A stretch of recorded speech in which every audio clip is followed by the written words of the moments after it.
I'm the best ever. I'm Sonny Liston, I'm Jack Dempsey. There's no one like me. I'm from Nairclaw. There's no one that can match me. Yo, bounce guy, go off. I'd like to take this chance to apologize to absolutely nobody.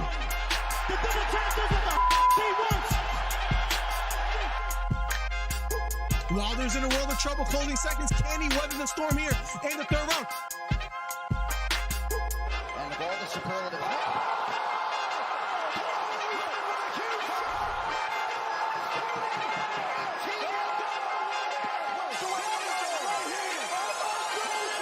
Big right hook, lands flush for Cambosos, and that knocks down Teofimo Lopez. We have ourselves a fight. Khabib Nurmagomedov gets a triangle choke from up top. Gaethje's out, and the fight is over. The triangle choke for Khabib Nurmagomedov. And Porter gets knocked down. He gets knocked down again. 10th round TKO win. Left uppercut, and then knocks out Leo. It appears he's out cold. The fight is over. It was a counter left uppercut, and just like that, what a left uppercut. I did not see that coming, ladies and gentlemen. I will have to admit, what a fight. Nice celebration or a 3K video. I don't know, man. To hit 3,000 subscribers in like Right hook to the body for Campbell. Left hook to the body for Garcia. And that knocked down Campbell. It was a left hook to the body. Campbell on the ground. The count is on. Can he make his way up? It appears he can't get up. Campbell on the ground. Trying to stand up. And the fight is over. Ryan Garcia with a 7th round knockdown. What a performance. Guys, if you haven't, hit the subscribe button. We're trying to get to 3,000 subscribers. Do me a favor. Hit the subscribe button. Hit the thumbs up.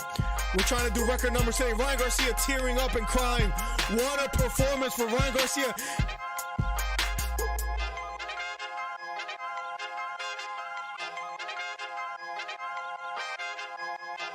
Check, check, check. 1, 2. Welcome to the #1 commentary channel on YouTube. We are finally live, guys, for another episode on Monday night, and we have a special guest, that being John Douma. I mean, Combat FC. We were there live on Friday. Welcome to the stream, everyone. I'll be catching up with the chat as well, too, before we get to the interview. Appreciate you guys for being here. We were live there this Friday. Hito609 went with me, and we had a blast, guys. I mean, it was a lot of fun. There's a whole story behind it. We'll get to that in a bit, and I can't wait for you guys to hear John Douma's story, which was, in my opinion, incredible, the performance that he had. I don't want to give you guys too much. I'm sure you guys could go to Tapology and see the record or the finish, but the whole story leading up to it is quite fascinating, and I think it's beautiful to try to tell that and ask him questions and get in the fighter's mind, and that's what we're going to try to do tonight, is ask him a bunch of questions. We'll be doing the live Q&A, where if you guys ask a question in chat, Hito's going to make sure to copy it down and send it to me, and I'll be sure to get your questions in towards the end of the stream. I see Steve Williams was the first one here. Welcome to the stream, Steve Williams, the man, the myth, the legend. Also, I see Snipey, I see Beta Quest, I see Hito609, I see Daniel Barry. Who else is in here? Let's go. Snipey McSended in the building, so let's go. Truly can't wait. See if I catch up with chat a little bit. Beta says, what's up, Snipey? Daniel Barry says, yo. Snipey says, I can't wait to hear about it. Douma's combo with Miller was awesome.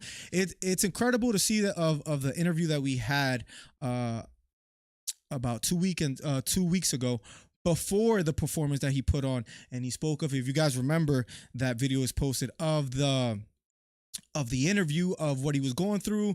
If you guys remember, he was recently married on June 24th.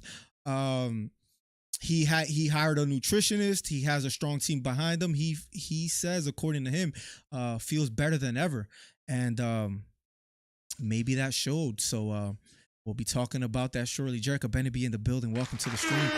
Sniper says, can you ask him who his toughest fight was against and if he has a favorite city to fight in? I'll be making sure to ask all the questions, so please ask away in the chat. I can't hear Hito's name without thinking of Farquhar Mountain and screaming his name in a jealous rage. speaking of Trey Melton and all the people from chat, listen, it's great to have you guys. It's great to be live again. It was a long weekend. If you guys remember, we also went live that very next day after Friday, and we were running on like what, 3 hours of sleep, driving back 5 hours to then go to the brothers' bachelor party, to then come back here and cover Shevchenko versus Grasso, which was a little bit controversial depending on who you ask. Some people felt that Grasso won, some felt that Shevchenko. We'll talk about that after the interview as well too. So we'll have a pretty lengthy stream today, and it is 6:57. So I have 3 minutes, maybe a little story time before we add John Douma in. So I'm gonna make sure I send them the link in a second. Cool. I have a copy and paste it, so I'll make sure I send it to him soon. Driving down, Hito got here at about 10:30 in the morning. I couldn't find a part for my camera for like a whole 5-10 minutes. And we were running on short time, so it was tough making sure everything was in the car. Maybe Hito and the wifey knows me better than I know myself, because they were asking me, "You sure you got everything? You sure you got this? You sure you got that?" And it was about 2 or 3 times that I had to go, "Oh yeah, you're right. I forgot this. I forgot that." So that goes to show having a team behind you makes a difference. And then when we got to Combat FC, shout out Jerka putting up with this guy and his little antics as Beta. And he had to caps lock the word little, so that's crazy. What you guys don't know is that Beta, if I hit him with a 1-2, he'll go down and out in a matter of seconds. And we went down to Combat FC. Quick story time before we add Douma. I got like a minute. We went down to Combat FC.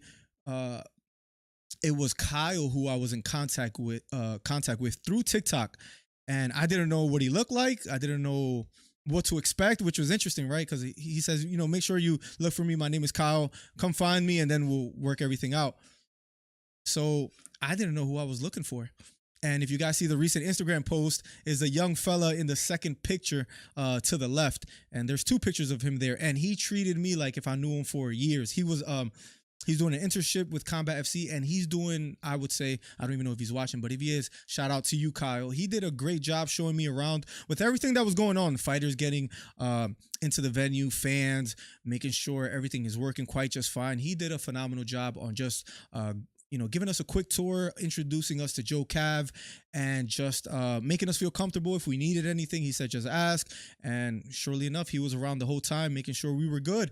And all that to say, it was an incredible event. And Joe Cav and the Combat FC team, all of them were great. Were just fantastic. A great turnout.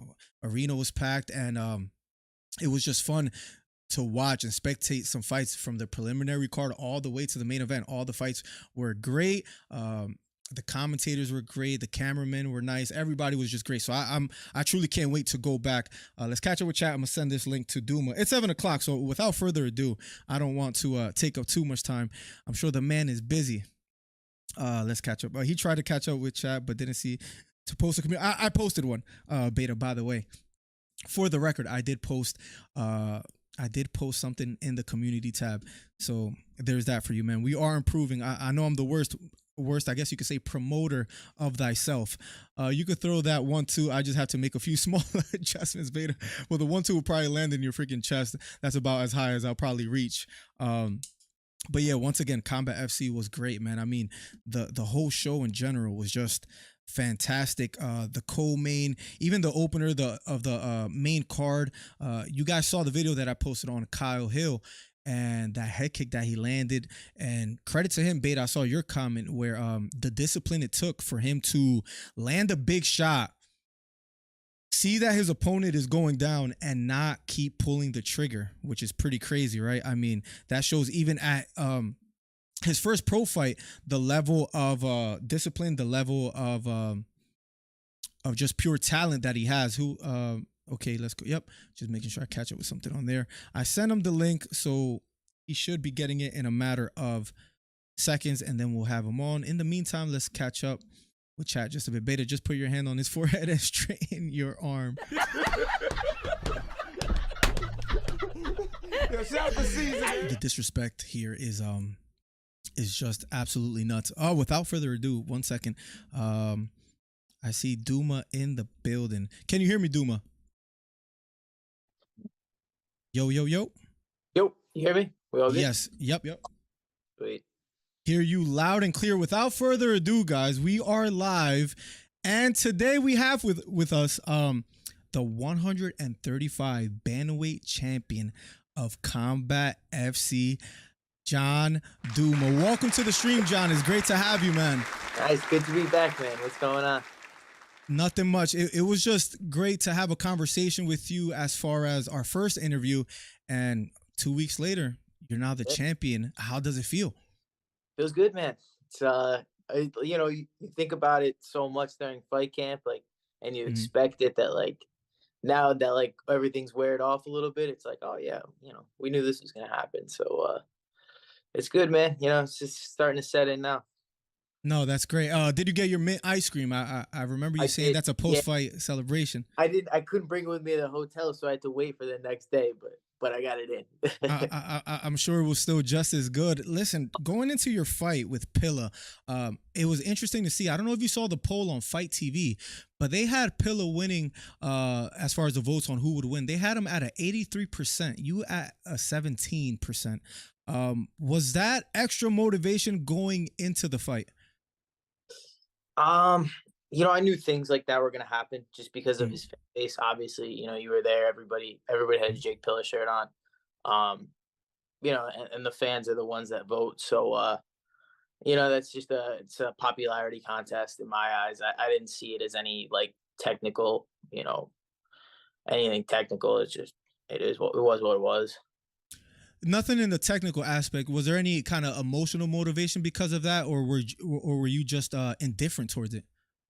I stay pretty indifferent, like I don't get very emotional when it comes to fighting. I just, it's business.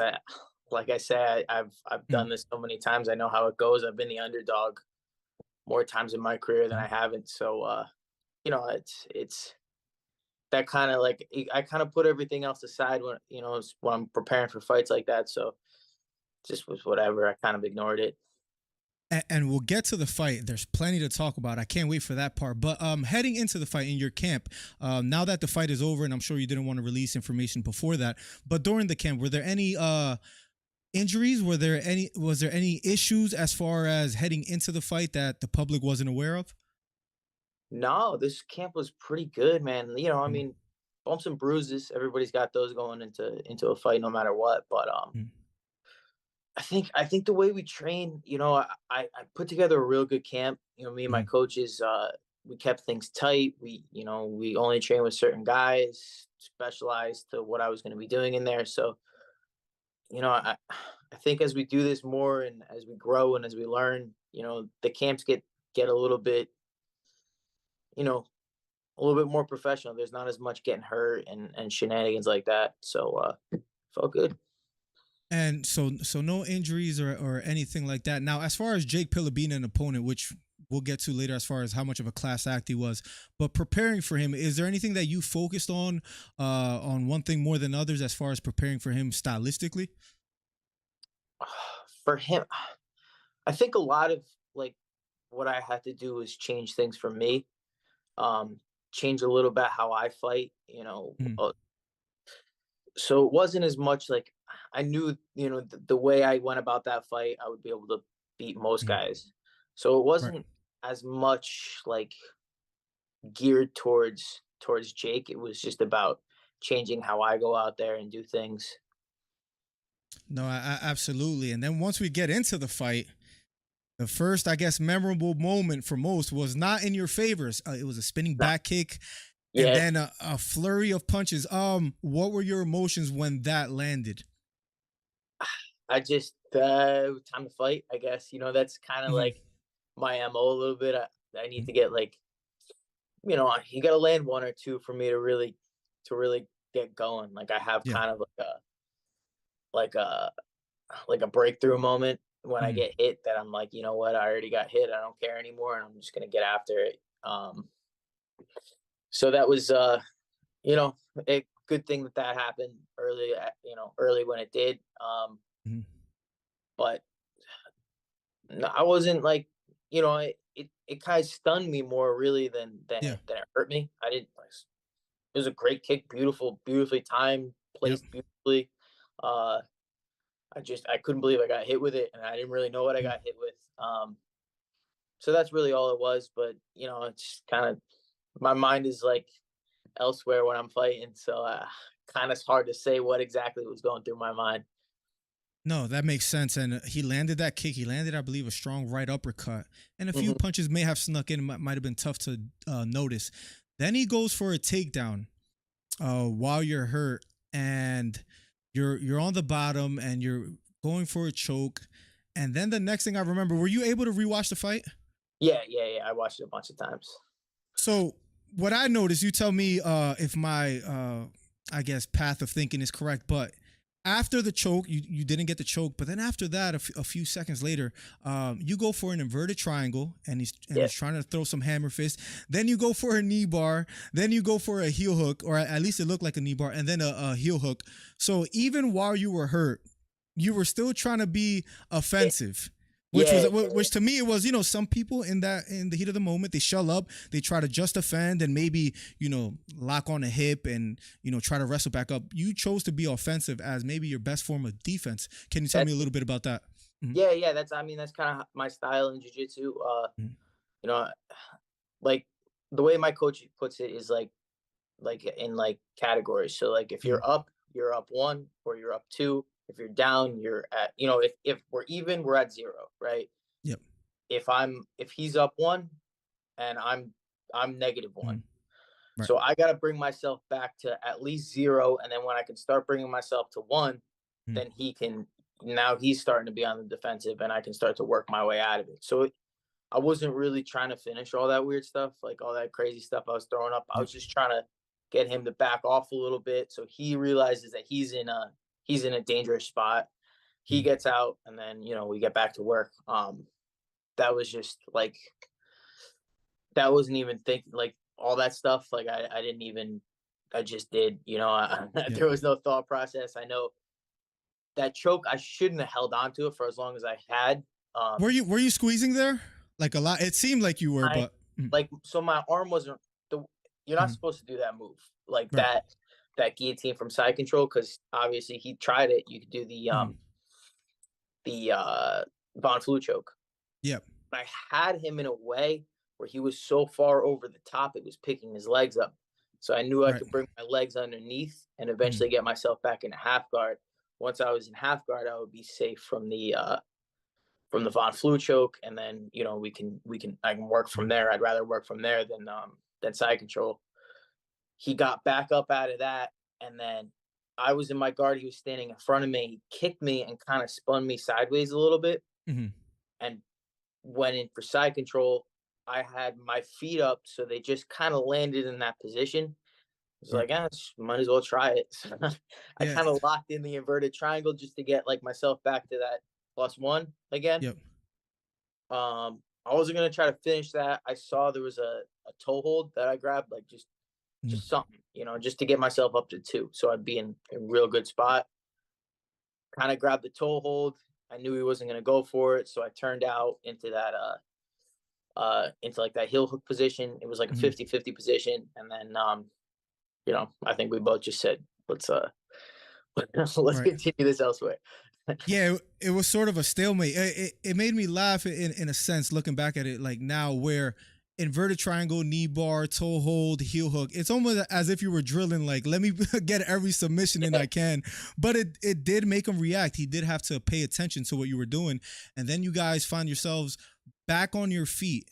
And a few seconds later, I heard your coach yelling, and we talked about this afterwards, but where he yelled, "He's fading."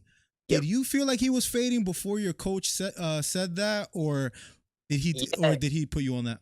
It was like an epiphany moment, because as soon as I was thinking it, he was saying it. So I was like, I couldn't even tell if it was just me thinking it or it was him saying it. But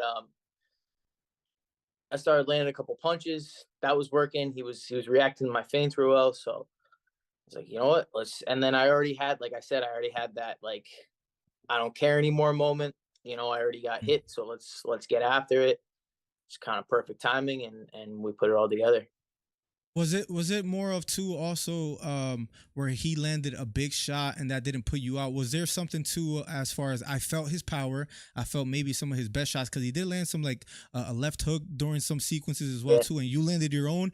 But it felt like the momentum began to shift as soon as you guys got back up. Yeah. Mhm.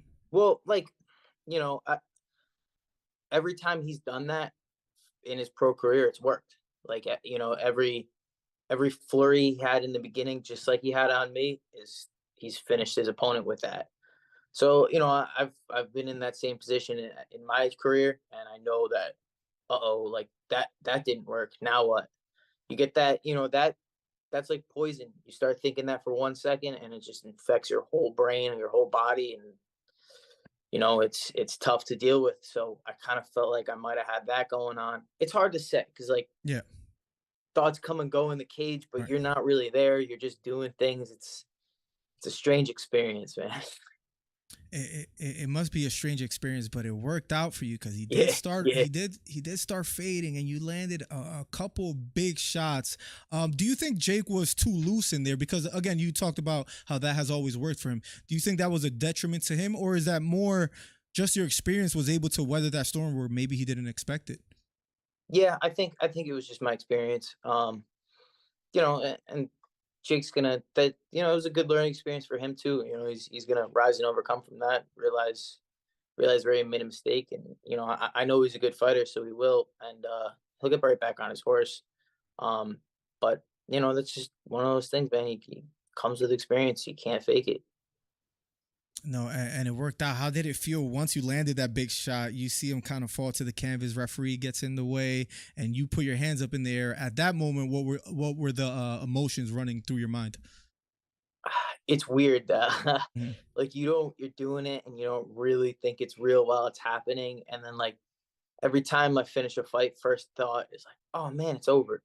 You know, like it's Right. weird, man. It's really Mhm. weird, but like you put so much into this. You put like diet for 6 weeks. You train Mhm. hard as you can. You feel dead, like everything, your heart and soul into this, and then bang, in 1 second, it's over.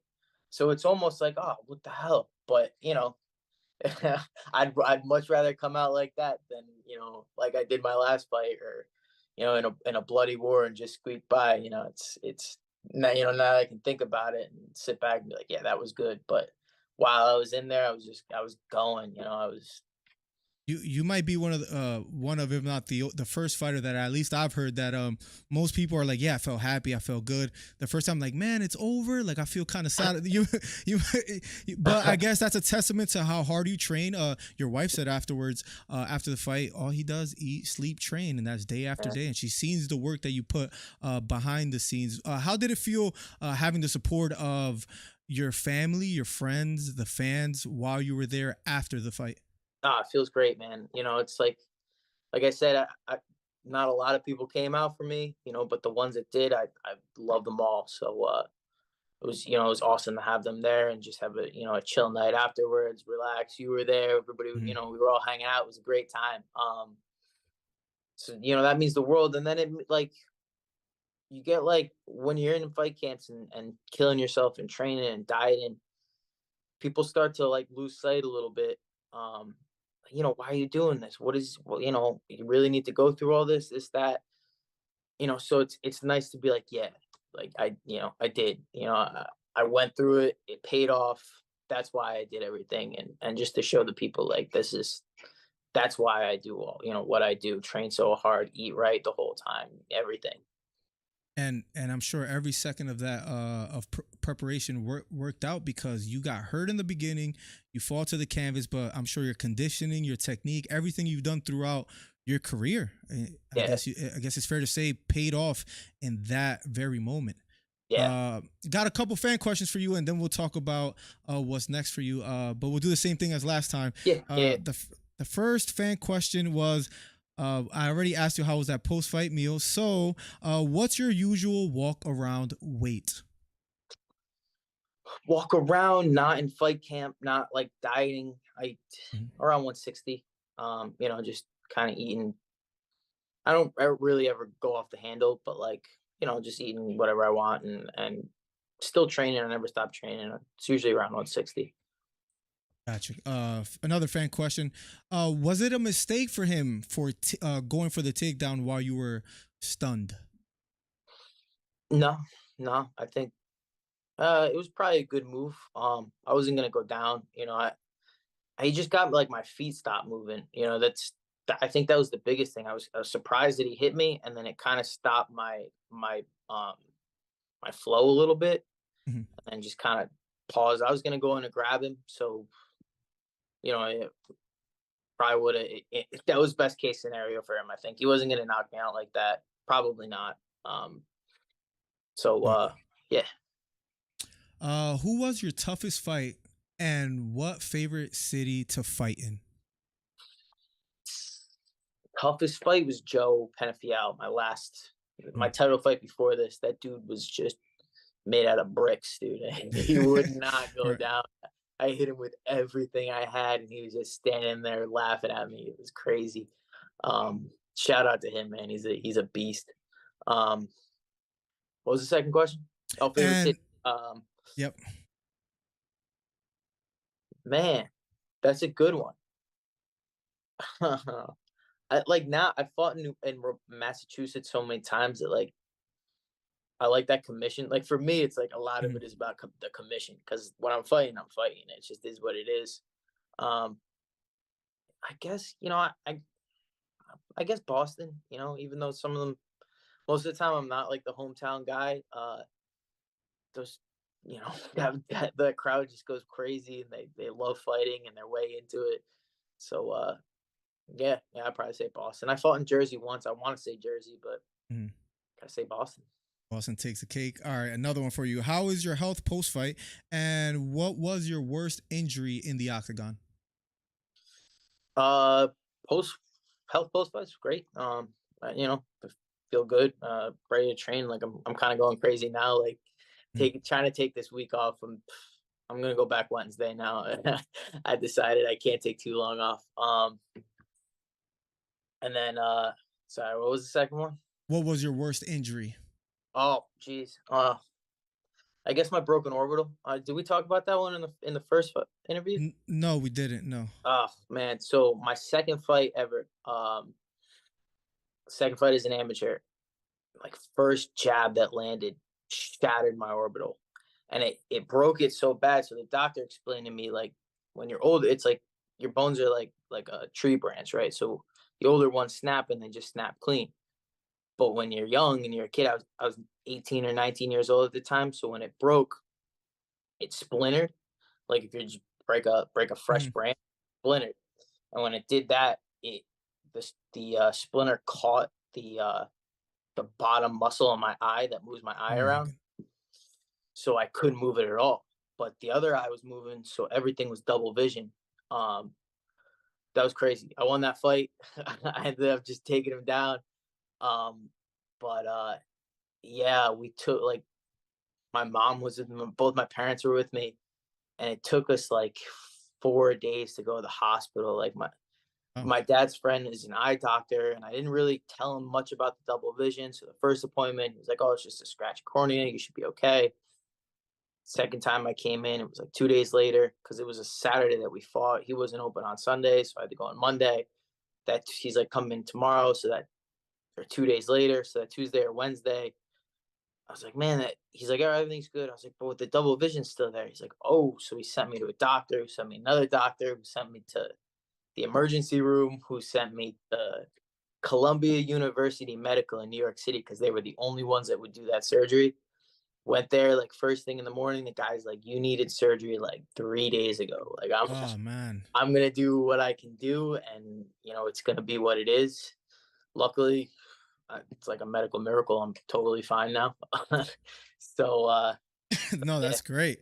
Um, as far as your family, that were, I'm assuming the conversations after that surgery were a bit interesting. As far as like, hey, maybe you shouldn't fight anymore. Or like, what was going on?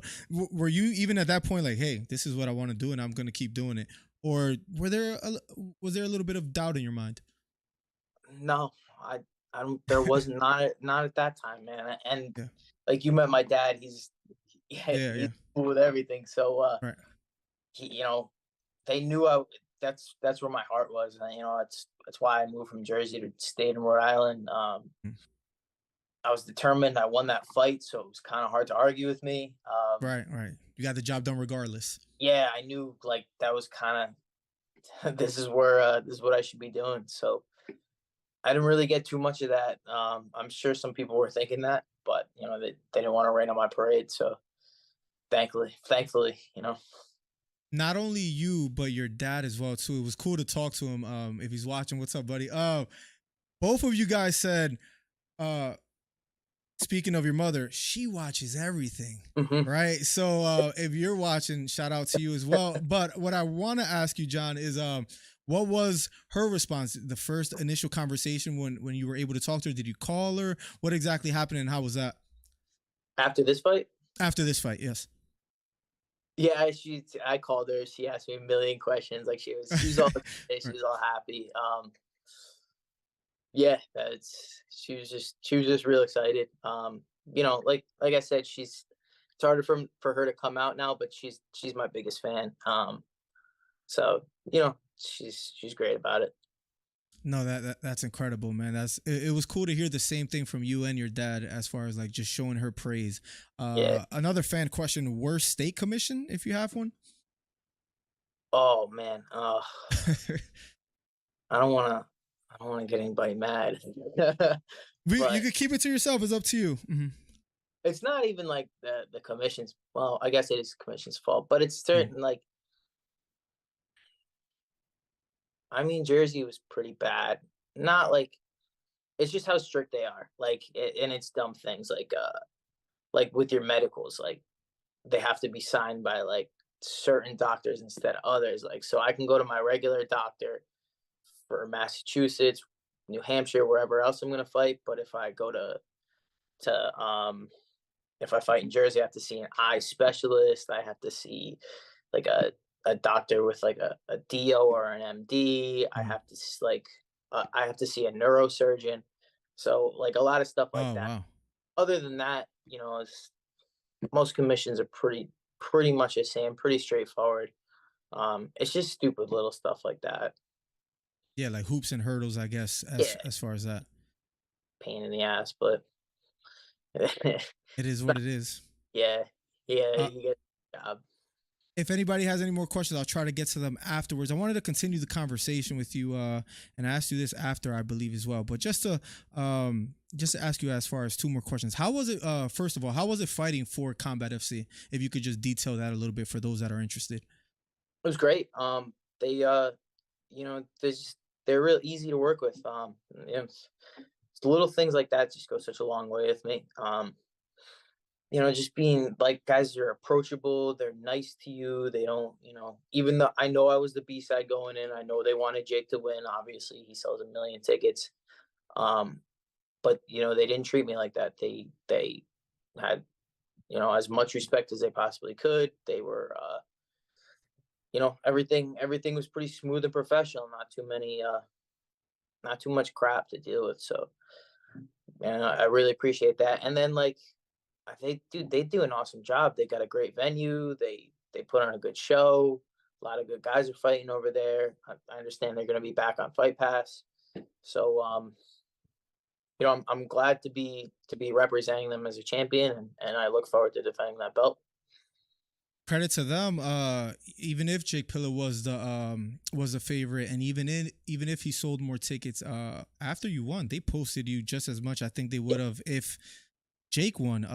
They didn't show any bias, which was cool to see. As far as they gave you your respect, they spoke highly of you the whole time, and it was just good to see that organization treat you and everyone else the same, which is a credit to them. Yeah, definitely, because that's you really don't find that everywhere. That's not across the board. It's people might find it hard to believe, but like there's certain promotions you go in there, they don't want you to win, you become their champion, and then they kind of shut you out. It's all too common in this fight game, especially at the local scene. So, I really appreciate them for being cool about it. No, great, and embracing me as their champion. And now that you are the champion, I'm sure it feels good. You have the belt. They have an event, I believe, February 9th. Is that something you want to be on? Do you want to wait a little bit more? What are your plans now afterwards, now that you are the champ? Yeah, I mean that's kind of like my tentative idea right now. Mm. I always like to take a week off and not even, you know, think about my fight career just because the last, how many weeks were just all about this, and this. So I just try to take a mental break, clear my thoughts, relax, do some fishing, chill out, see my family, and then see where it's going. But tentatively right now, I'm liking that February date. Yeah, and credit to John Douma, guys, because yeah, he showed up the Monday after, as if we were like the MMA hour. So credit to you, Douma. I'm sure. Hey, man, I appreciate it. What comes around goes around. You guys are super. You were cool, man. You hung out with us. You were, class act. So, and you were the, like I said, everybody else was doubting me. You were one of the only ones that picked me. So, I gotta come on, man. I gotta show some love. No, it's a true story. He actually so Douma, after he wins, I believe I have the audio. I was trying to listen to it, but this guy points at me and he goes, "You called it," or something like that. And he goes like, he's flexing. Then Pillar comes and says what's up to him, and Pillar was a class act, man. He showed you, gave you credit. It was very nice. I'm excited to see what he does next as well. Yeah, dude. That kid's gonna be a star. It's just I'm sure he's gonna get back to the gym, meet with his coaches, recollect himself, and he'll be right back. He's got all the potential in the world to go as far with this thing as he can. So I look forward to watching him. And we talked, maybe we'll train a little bit afterwards, get better off of each other. So I look forward to that, man. He's a good kid. That's great to see that there's no animosity or anything like that between you guys. And if Pilla, if he ever hears this, I hope he does, and then he gets in contact with you. It'd be great to see you guys training together and supporting each other. I saw Costa was there as well too, and he congratulated you afterwards as well, which was great to see. Your team was with you at Dave and Buster's. Your wife said that she has a special place to put that title. So the question is, where's the title right now? Oh, it's under my TV right now. Yeah. Hold on, let me see if I got it. Yeah. Hold up. Here it is. You see that, guys? Let's go. My combat zone title, and then my cage science title, and then my black belt. There we go, man. I mean, you got a nice little collection right there. Yeah. And I guess you're gonna want to defend that title perhaps one more time in February, maybe a couple more times. I guess we'll see what happens then. I know you want a week off, like, to think about things, so that's great. Hopefully I just get called to the UFC before I get to defend that title. But I'm prepared to. I'm ready to defend it for and really call myself champion. And you never know what happens. So maybe you do get the call up. If for some reason you don't, and it's Combat FC, is there any opponents that you feel deserve the shot, or is that up to them? Is there anybody that you want to face just to add to your resume that's out there? I mean, there's some fights I'd like back. Okay. That the CFFC champ. I'd love to get that fight back, but we'll see locally for in this area. It's tough, man. I look down the list of all the guys, and I train with them. I've already fought them. We're friends, so I know Combat FC is going to come in with a worthy opponent, so I'm not too worried about it. And then I'll say yes to whoever they come across with. There you have it, guys. And another question for you. A lot of fighters find the profession through a struggle. Have there been any struggles outside of the cage that you have had to face and overcome, and that has led you to become a fighter? No. I kind of I found this real early. And I thank God for that. Because I don't know what I would have done when I was 18 years old, just being a kid, but really, from when I was 18, I found fighting, and I fell in love with it right away, and I molded my entire life to this, and every decision I made was based off the fact that I could fight. Every job I took, every every single thing I did was based around fighting. So, that's kind of how I found myself, and that's what led me on a clear path since I was a kid. So I never really I never really found myself getting into much trouble or any of that, just because I always knew, I got a career, I got to stay focused. And now that you find yourself as a champion at 135, is it safe to say, some people, they win the title and they get a little lazy, or win a couple fights and that passion isn't there anymore? I think I know the answer to the question, but my question is, like, are you motivated now more than ever? Yeah, I don't like to use motivation as a word. I don't do this like because I'm motivated. I do it because it's my life. Like, it's what I know. I go to the gym after work because it's what I know. Like, that's how I live my life. So it's not even like I need any extra, any extra push. This is just what I do all the time. This is the only life I know. So I think, after this week, life's just gonna go back to normal, and I'm gonna get ready for another fight, and that's how it's gonna go. Well, I'm gonna be a little selfish here. Keep me updated on how that goes, as far as after you get the time off that you need, and and you're back in the game as far as mentally. Let me know. It was great to have you on. It's about what, 7:33, and I'm sure you could use some time off to hang out and chill. Go out there, do some fishing, have some fun. Congratulations again at winning that. It was an incredible fight. I'm working on some stuff to, like, eventually I'll send to you, as far as like a vlog and some highlight clips. So I got to get around to that. But anything you want to say to your fans, or any special thanks that you want to give to anyone out there? I got to thank my wife. I put her through this as well. All this dieting and training and all that. So big shout out to her, and then just shout out to the team. I've mentioned everybody on all my posts and stuff. You guys can look back at that. But like I always say, this was a team win. So it's not just me. Everybody that I mentioned throughout this whole thing has been a big part of this. So thanks to those guys, and congratulations to them too for this win.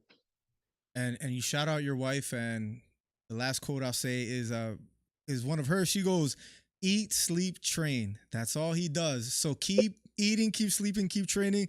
I'm sure your career is on a path where it's just gonna keep going up and up from here. Congratulations again.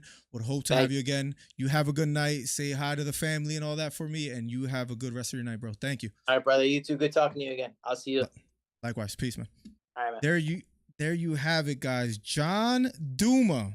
The man, the myth, the legend. I didn't have the chat open that whole time, so I'll try to catch up with everything I can. I'll make sure I clip everything, and maybe we can speak a bit more about Douma. His career was maybe a little bit more story time before we get off. His career has just been up and down, but man, that, if anything could wash your sins away, I guess, for lack of better words, is an incredible win. And what he did Friday, September 15th, in Wilmington, Massachusetts, was, to me, incredible. Got stunned. It was almost like the Rocky story, literally. And I don't say that just because we're in Philadelphia, but it was practically like the Rocky story. You get hit, you get hurt, and it's either fight or flight right there. And he chose to keep fighting. To be quite honest, guys, let's be transparent. Even when I saw him get rocked, I said, "Oh, he's in trouble." I heard the commentators. The commentators, if you watch it's on fight.tv. You can still order it, I believe, and watch it back. Even the commentators were like, "Oh," they practically said, I'm paraphrasing, that is pretty much over. And you guys can go watch that. They was like, "Oh, it might be over, right?"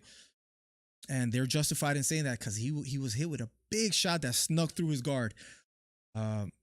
Jake Pilla gets the takedown, and if you're a fan of Douma, I'm sure his team behind him, you're wondering, is he going to recover from this? Because this is not the start that you would plan. Nobody would plan to, eat a big shot, and nobody goes into that thinking that's what I want, or that's what I want to happen, right? But that's what happened. He got stunned. He got hit with a big shot. He falls to the canvas after a takedown. And when again, you couldn't script it any better.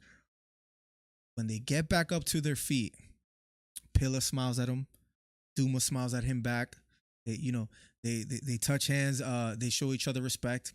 There was other exchanges, and they smile at each other, and it was good sportsmanship. But Douma was not willing to surrender in that moment. He chose to go for broke, and he got the job done. So that's what we were able to do this Friday. We were able to go down to Wilmington, Massachusetts, and again, shout out to the Combat FC staff. Shout out to everyone that works for them, to all the fighters for going out there and putting on a great show. They'll be back February 9th, and we plan to be there. So I'll keep you guys updated on that. I have some content to work on as well for them, some behind the scenes footage that I have. So be on the lookout for that. Let me catch up with chat a bit, and we'll talk a little bit about Shevchenko and Grasso before ending the stream. But let me see if I see anything here that's noteworthy.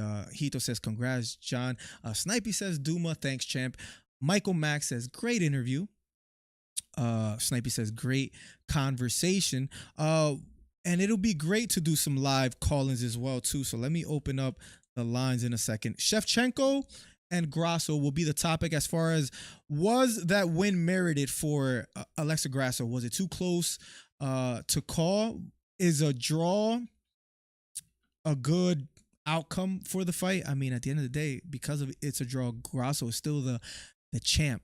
Nonetheless, if you want to talk about it, 267-545-8096. We will be accepting live callers to talk about Shevchenko and Grasso. We covered that fight live. So if you guys remember, we came back on Saturday, got home at about 4 something. Had to shower real quick, go to my brother's bachelor party, came back, got home at about 10 p.m. And maybe your first question is, what bachelor party ends so early? Well, my brother is 9 years older than me, and we're all old heads, I guess you could say. So I was able to come back early. I didn't think I would cover the fight, but I'm driving home, and I talked to Hito and to some others in Discord, and I go, I'm on my way back. Should we cover this fight?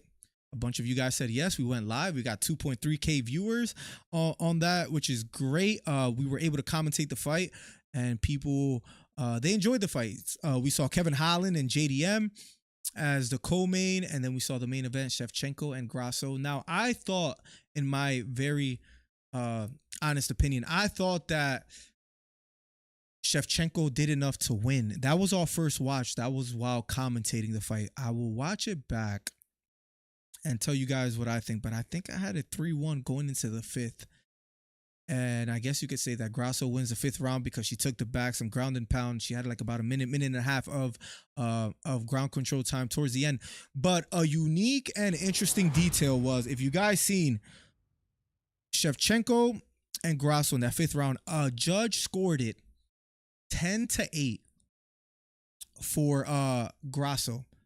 And you can arguably say that was the reason why it became a draw. It's fair to say. And if it wasn't for that 10-8, and if that judge would have scored it a 10-9, Shevchenko would have been and new. So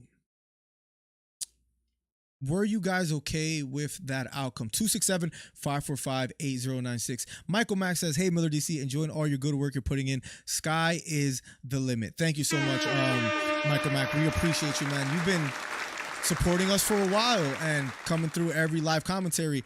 And it's nice because, if you guys know, this is how we started the channel, doing live commentaries. We'll go live for the pay-per-views.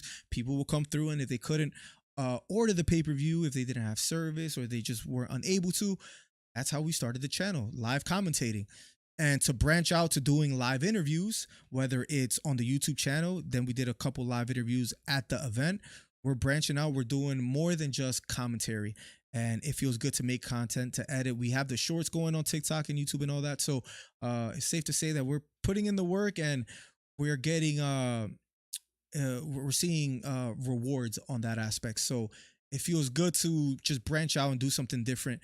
And we'll see what the future holds. It's on voicemail. I need live. I apologize. Let me take it off of voicemail. I just took it off now. So feel free to call in, Hito, if that's what you want to do. And if anybody else wants to talk about either the Douma fight and become a new champion, or Grasso and Shevchenko, the phone number is 267-545-8096. Thank you guys for supporting. I know I let you guys know a little bit late as far as the YouTube notifications that we were going live to interview Douma. He was kind enough to come on Monday after winning Friday.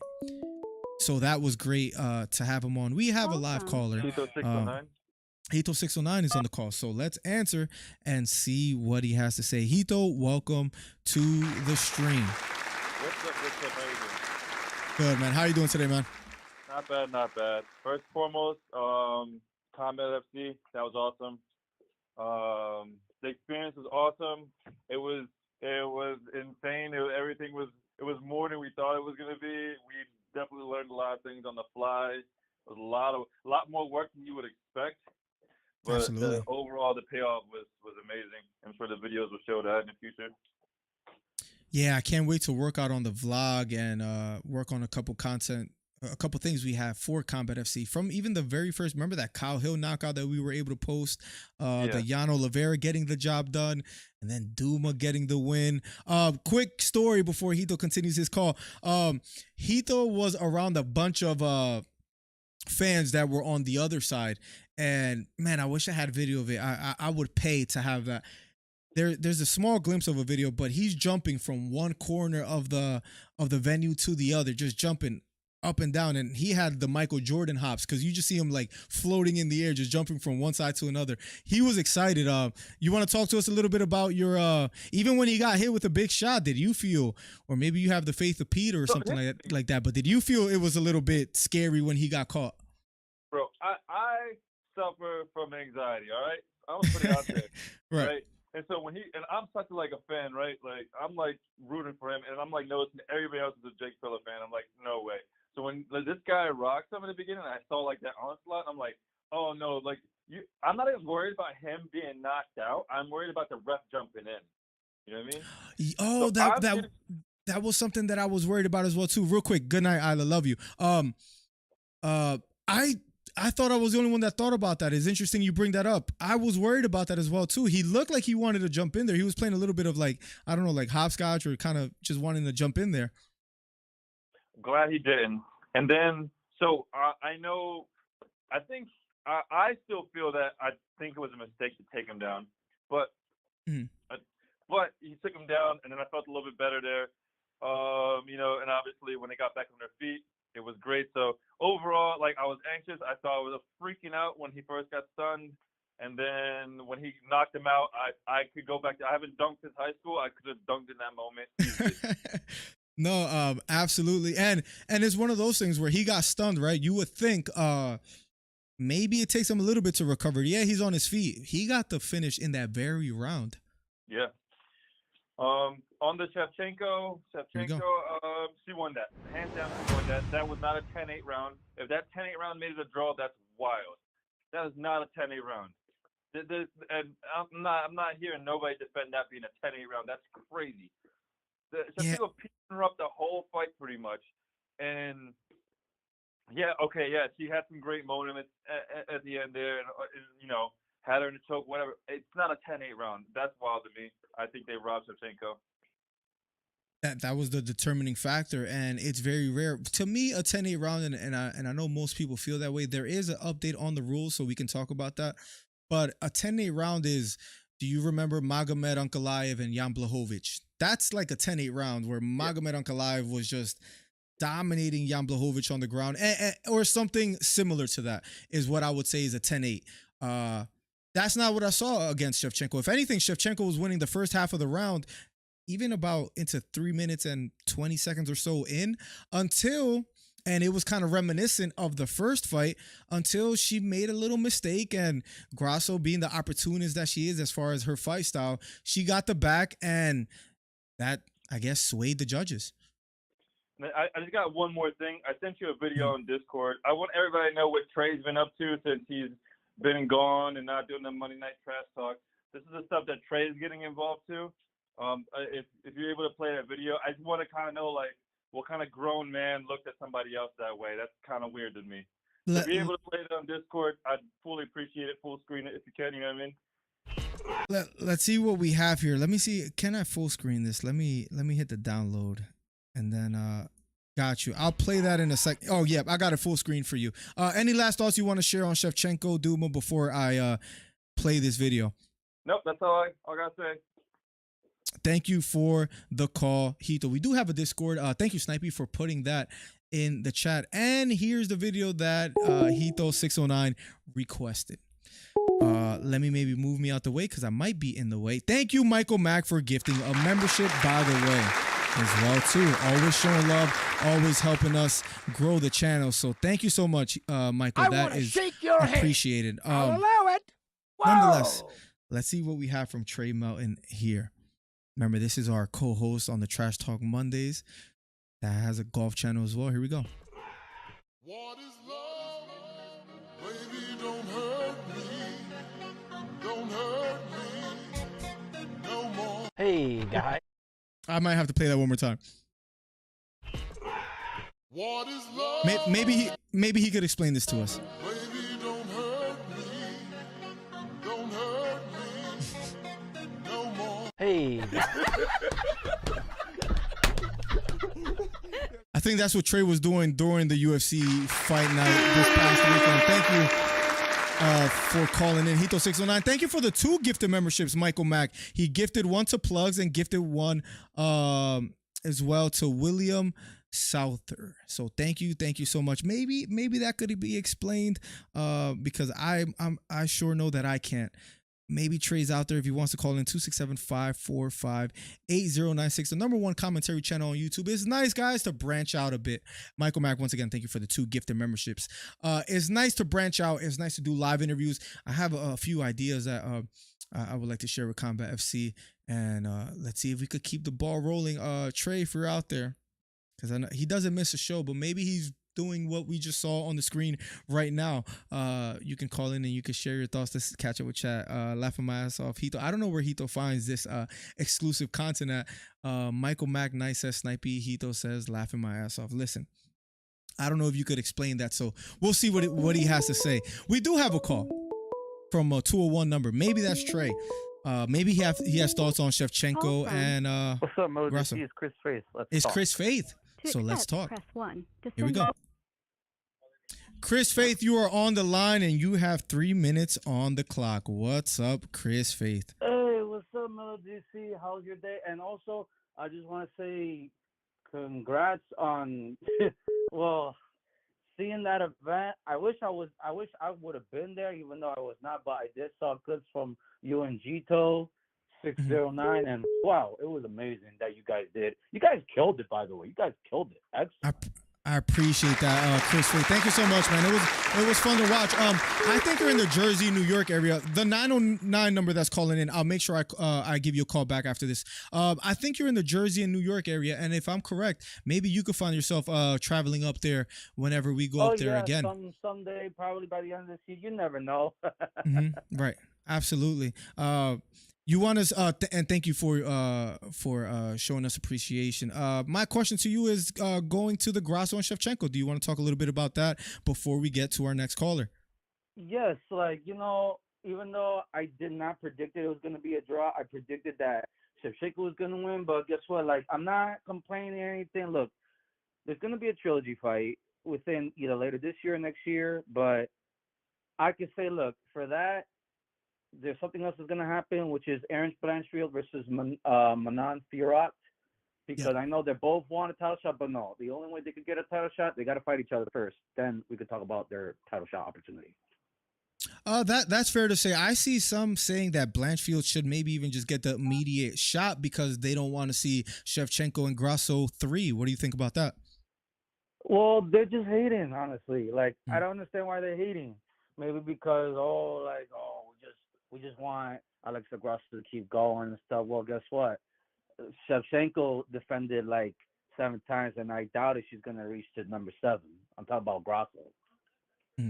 No, that's fair. And my question to you, I guess, would be if you had to guess and if you had to predict what the UFC is going to do you think they're going to give Shevchenko the 3rd shot, or do you think they're going to move on? They're not going to move on. Trust me. I know they know it. They're not going to be like, no, we're going to do it one last time. And then, either, look, I guarantee it's not going to be later this year. It's going to be sometime around early next year. we'll see, because also there was a thumb injury for Shevchenko as well too. So it maybe you saw what happened to Dricus, right? Where he where he got an injury, and because of that he skipped over. Maybe the same thing happens to Shevchenko. If she's not ready as soon as they want her to be, maybe they move on. If that doesn't happen, then most likely they will give it to Manon, because she was the only one to defeat a former title holder, which is Rose Namajunas. I wish they could give it to Blanchfield, but I doubt if they're gonna do that. Then that's all right. I guess we'll see what happens with that. Any last thoughts that you want to share with the chat before we get to the next caller? Well, let's just all have fun and games for this Saturday. Next Saturday is the Canelo fight, and then next month UFC 294, and then after that, you know what I mean. Thank you so much, Chris, for always calling in. We appreciate your input and your support. Thank you so much, man. All right, take care. You too, buddy. There you have it, guys. Chris Faith, always calling in, always sharing his thoughts. We have another caller, the 909 area code. Let's see who that might be. I'm calling you back if you hear me out there, because I wasn't able to pick up. So let's see who we have. Hello. Hello. What's up, Miller? It's Beta. It's Beta Quest in the building. Let's go. Welcome to the stream, man. Talk to me. So before I address you, we're just going to address Hollywood Hito, all right? This freaking guy loves the storyline, loves the drama. It's all about the WWE now. What is TKO? Is that what it's called? Oh, now that there's this controversial draw, he doesn't want to hear nothing about it. Ah, interesting. Now, no, but to be fair, Shevchenko won that. Now, did she win it?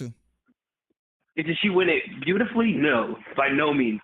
That was an ugly fight, and I think not just the fact that it was Mexican Independence Day, but the fact that she chose to wrestle and make it like a crotch sniffing match. You know how the UFC is now.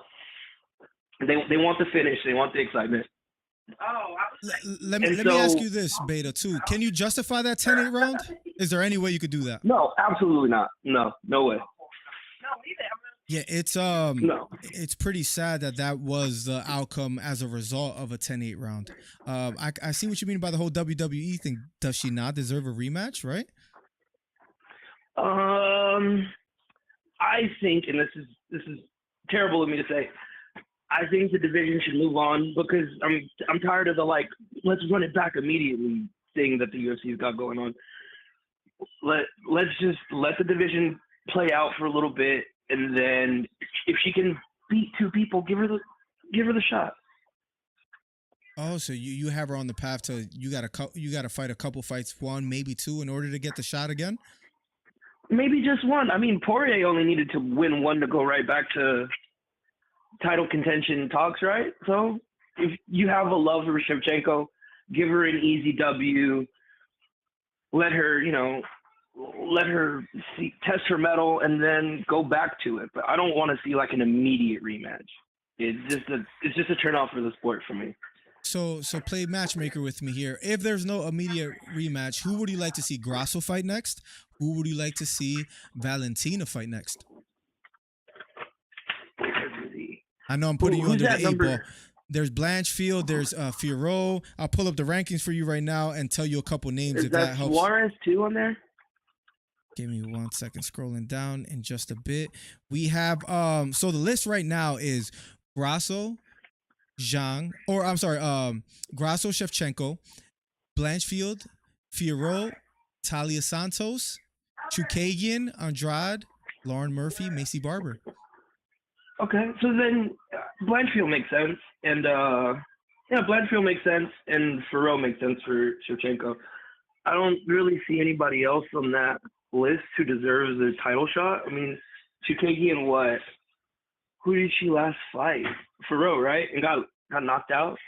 Chukagian last fight was, to double check for you, boom, real quick, was a loss against Fierro. That's right. We covered that live. That was back in October 22, 2022 for UFC 280. Yeah, I mean, that would suck for Fierro. So maybe give Andrade a shot. That way Shevchenko gets an easy dub. and then goes back for the title shot. But Blanchfield looks great, and she's got a really good, she's got a lot of hype behind her. So it'd be cool to see her kind of steal it away and give it a fresh look, and maybe make Grasso a little more hungry for the knockout next time she has to fight Shevchenko.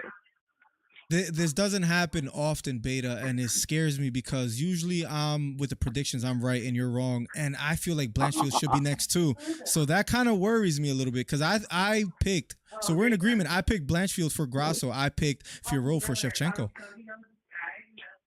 Okay. I mean, I don't disagree with that. I can't disagree with that. I mean, I know you agree with the Blanchfield. I like that fight. If you had to pick now too, Blanchfield and Grasso, who do you like? Grasso showed me that she doesn't have the grit to go for the finish, so I'd have to go Blanchfield. Blanchfield has all the tools as far as even stylistically to create many problems for Alexa Grasso. Yeah, absolutely. Absolutely. I guess if you want to have any last thoughts, what I will say is Sean Strickland's performance was great against Adesanya. I just felt like I needed to personally tell you that. Yeah, is that so? You watched it back yet? Then you put on a display of that masterclass. I was thinking for date night to put that on for, because if we want something to watch that's entertaining, I think that's what we have to put on the TV. So maybe if you're trying to get a good night's sleep, that's definitely the thing you should put on, because you are going to start snoring right around the second round. Maybe it is the cure to insomnia. I would say it's more one of the best performances we saw in 2023. I mean, we'll see who's right. We'll ask the chat, like in the last stream of the year. We'll do like the top 10 or top 5 fights, top 5 knockouts. I'm sure that's going to be at number 1 unanimous. You do me a favor. You go ahead and run that back on Twitch so you can watch the whole thing, and then watch yourself fall asleep on stream live, and then clip it. The very next Twitch stream will be that, man. That has been a while, so we'll do that, Beta. Any last final thoughts you want to share with the chat? Yeah. Much love to everybody. Quito, you're tall and lanky. I'd probably slam you. Miller, I just want to pet you and hold you like a baby sometimes because you're so small. Before you get out of here, real quick, I will tell you, man, taking Hito to Combat FC 5, it felt like taking your kid to work day, man. So maybe I'll take my other son, and Beta will be next. We'll see. Beta, thank you for your call, man. Peace, brother. Much love, man. There you have it, guys. Beta Quest, a DC Fight Club member with the Gold Glove, with the call. Thank you so much, Beta, for calling in. 267-545-8096, the #1 commentary channel on YouTube. We're branching out. We're doing interviews. We're doing it all. So that feels good, guys. If you have any suggestions on any more content and suggestions you guys want to give as far as what we should cover, you guys let me know. I got to get back. I haven't made a short in a while after a busy weekend, so we'll get back to that, guys. Overall, a great weekend once again. Thanks to John Douma for coming on a Monday, the Monday after the fight, where he probably just wants to rest up and hang out, even though he said he wants to get back in the gym by Wednesday. So the man is living by the phrase almost no days off, even after a huge title fight win. Michael says everybody loves Hito. That's debatable, especially Trey Mountain says Snipey. Beta, height and weight. Last time I was in chat, Hito, you wrote, "I hate you, Beta." Wow. Well, there you go.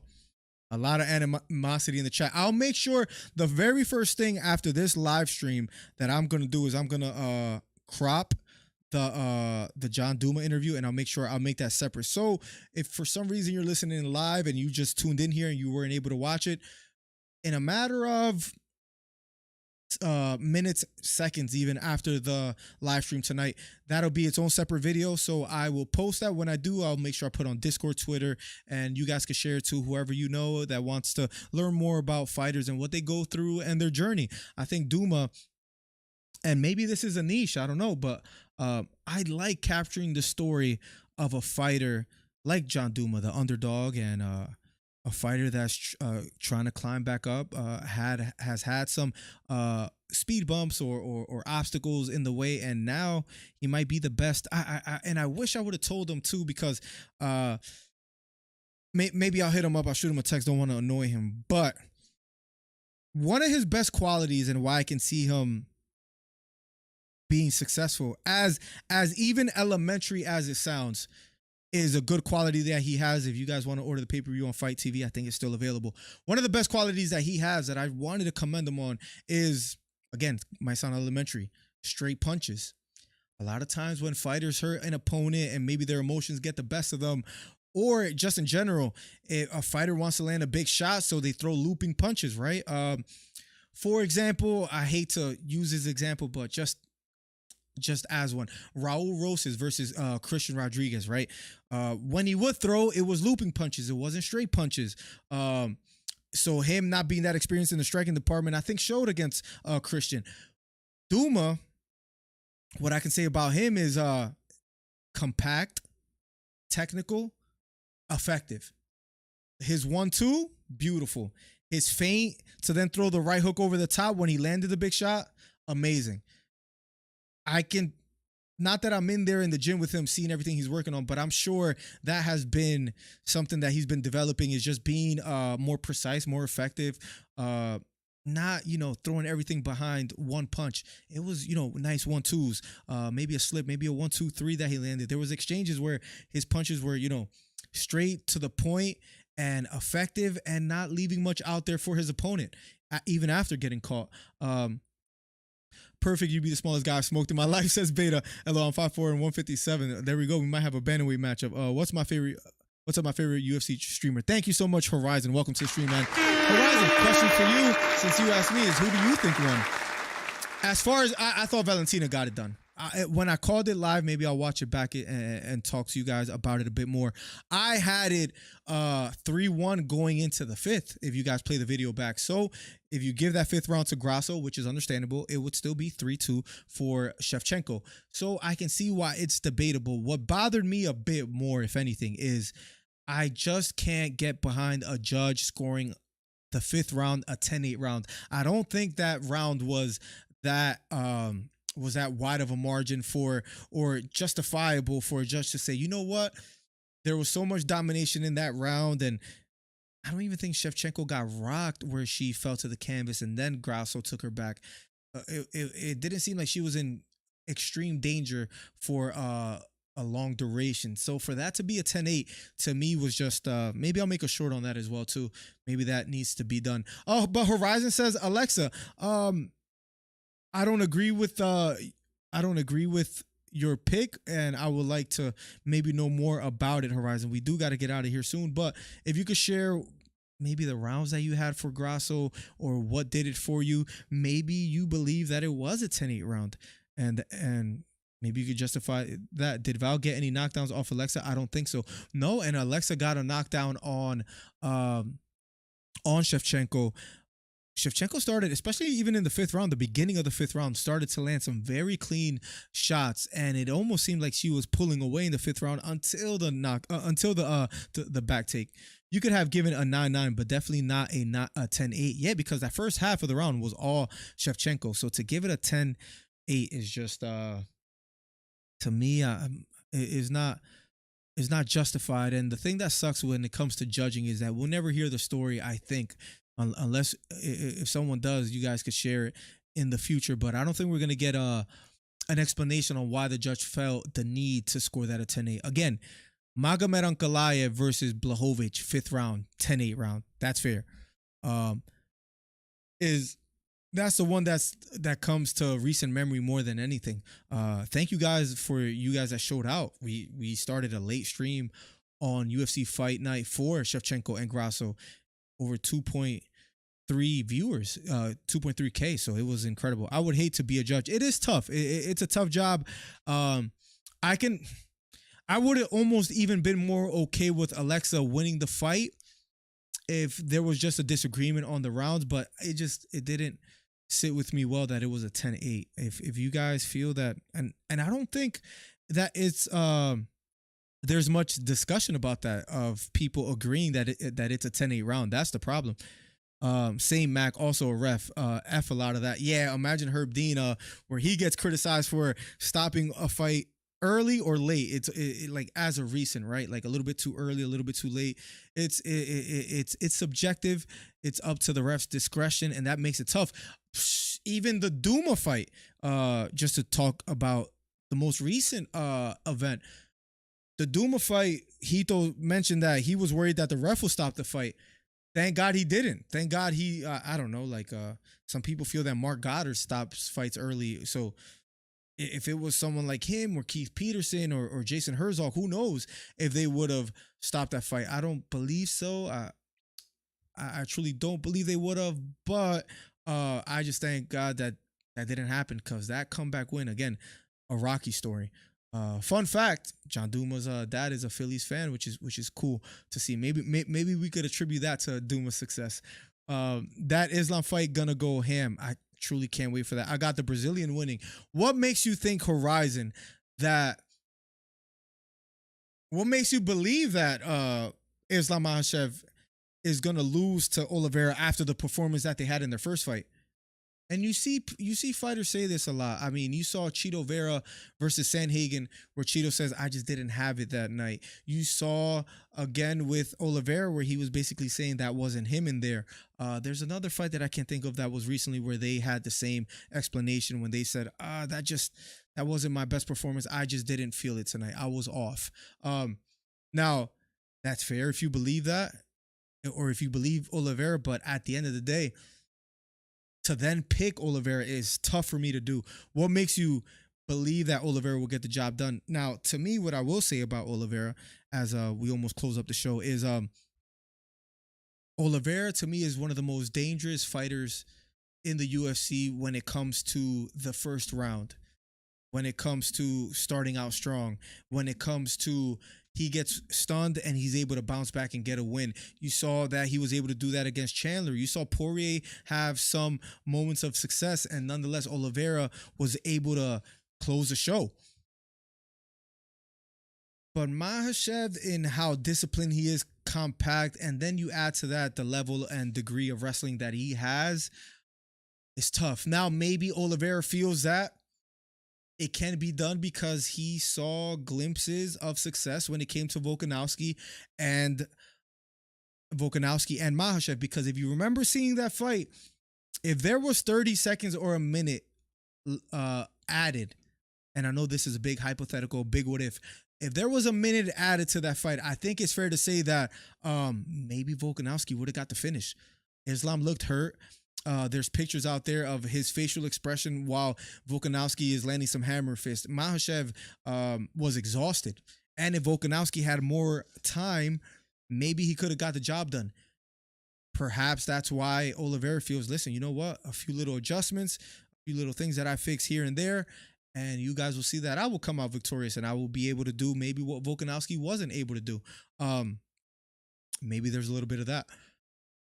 Let me catch up with chat. Because he couldn't do well against Volk, LOL, crying face. I will take that bet. What's the bet? I got the Brazilian bill. Oh, so Michael Mack wants to take on that bet with you. Beta Quest says that Oliveira that fought Dariush is a different Oliveira we haven't seen in a long time. But I don't see him beating Islam. It's tough for me to, if I had to gamble, if there was a gun to my head, I would probably have to pick where if my life depended on it, I would probably have to pick Makhachev. But then again, Oliveira with his length, with his power, now we saw a chink, maybe you could say, in Makhachev's armor. You could very well say that that's a possibility that that Makhachev could get the job done once again, or that Oliveira pulls off the upset. Give me 1 second.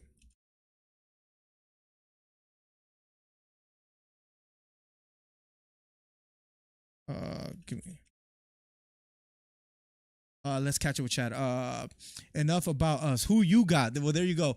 If I had to, I spoke on it a little bit, Horizon. But if I, man,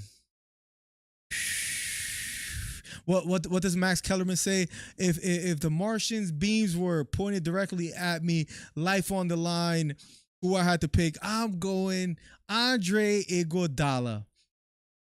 Right, I probably butchered that badly, but if I were in the same scenario, listen, we picked some underdogs and they've got it done. We picked Douma, he got it done. We've picked Sean O'Malley, as crazy as it is, because I believe I picked Piotr Jan to beat Sean O'Malley. Granted, it was a close fight, and you could say Piotr Jan really edged that. Sean O'Malley got it done. Few underdogs that we have picked, and if I had to pick on this one on who would win, and if this is a good underdog pick, if I get any better odds than a plus 175 on Oliveira, which I believe, if I had to guess, we could come back to this video and say, oh, Miller was right about the odds. I'm going to say it's going to be something close to a plus 220 for Oliveira, especially after that first fight ended. And if that's the case, I'm going Oliveira. Again, look at his career. Look at the losses that he has suffered. Right? It made people pick Poirier against Oliveira. It made people pick Chandler instead of Oliveira when they fought. And they were come from behind wins. There were fights that he, on paper, was not supposed to win. And he got the job done. So, Horizon says, yep, City. I say I would put money on Oliveira. I know I gave you a long-winded answer as I came up with my conclusion, but I agree with Beta Quest on what he said earlier. Oliveira is in bulk. His wrestling isn't good enough to stop the offensive grappling of Islam. But maybe after that Volkanovski fight, things will be a little bit different. Right into his guard really showed me Islam truly is not afraid of Duke Bronx. Listen, that's what worries me, because Oliveira, when he gets stunned, he could just fall to his back and, play off his back and use jiu-jitsu, use some elbows, slice him from the bottom. But Islam doesn't seem at all concerned or worried about, like Beta said, going into the guard and kind of, grappling from there. That is a little worrisome, because look at the fights that Oliveira had against Chandler. Look at the fight that he had against Poirier.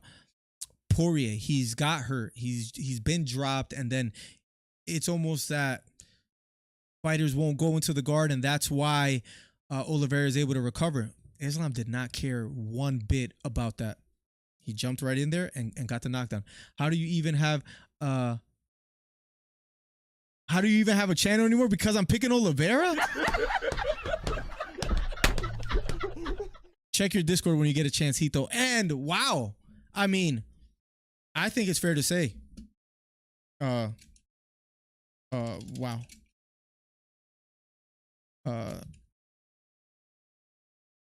I think that's, listen, I've been, again, when I picked Tuivasa to pick to beat Derrick Lewis, people doubted. People made fun of me. We got it right. When I picked O'Malley, people thought, how is O'Malley? He's never really beaten anyone as good as Aljamain. I spoke a little bit about the fans maybe getting under the skin of Aljamain when they would say that, listen, his fights are boring, he's not entertaining. I alluded to Sterling saying, if I want to fight Volk and go up in weight, I have to beat Sean O'Malley in emphatic fashion, right? With all that history, with all that digging of information, I thought to myself, Sterling is going to strike with him. And because he's going to strike with him, that's going to cost him.